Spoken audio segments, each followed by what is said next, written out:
actually start off as a Batman collector. Actually, I started off as a comic book collector. Batman was dying at that point. They were given 6 months to make Batman pick up on the sales, or Batman was going to get canceled. And Infantino was their top cover artist. And he was also probably, along with Jack Kirby at Marvel, probably one of the greatest comic book artists of the Silver Age of comics. This made me become a comic book collector.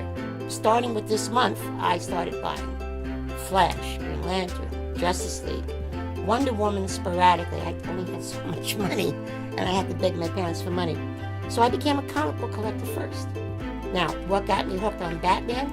Well, you had the Batman TV show, you had Lost in Space, you had the Green Hornet with Bruce Lee as Kato, you had Star Trek starting.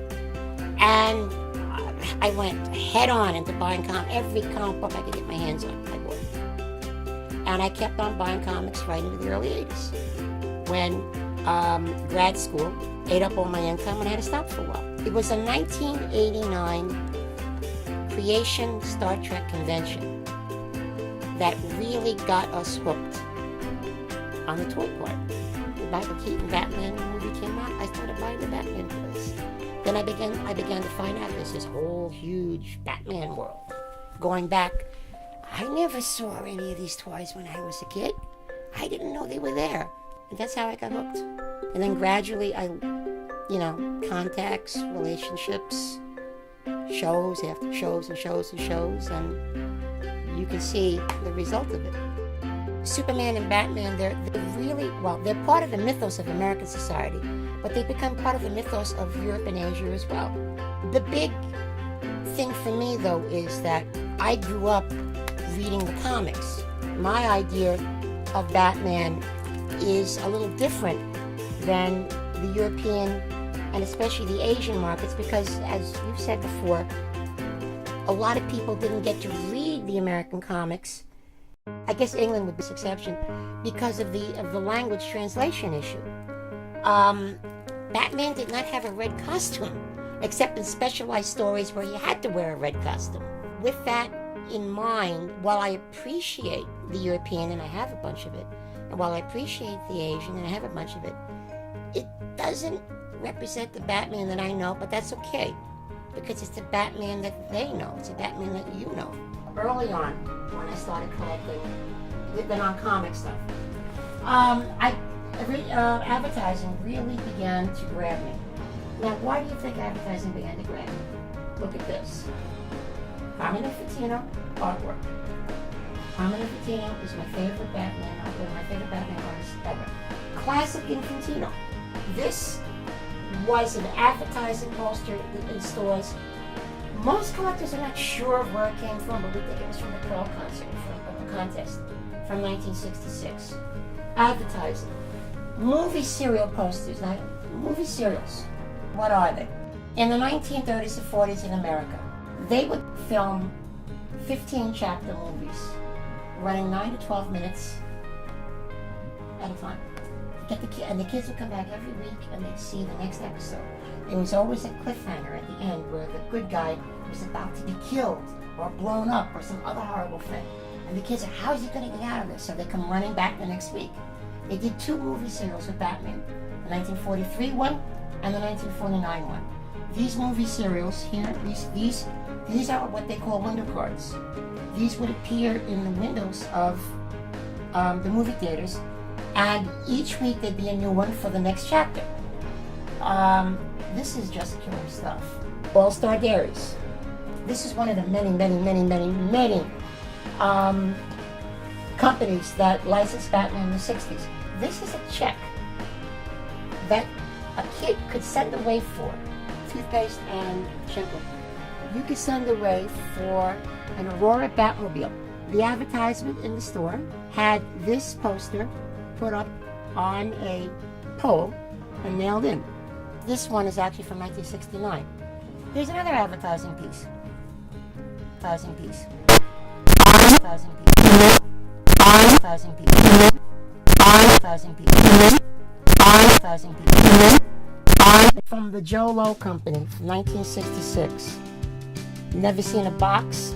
There was a contest where you would pick up Batman comic cartoons from the store, and you would try to match them up either with one of these in the store or if this appeared on the TV show. Not too many people have all three of these things together. Movie serials are just infrequently possible to find.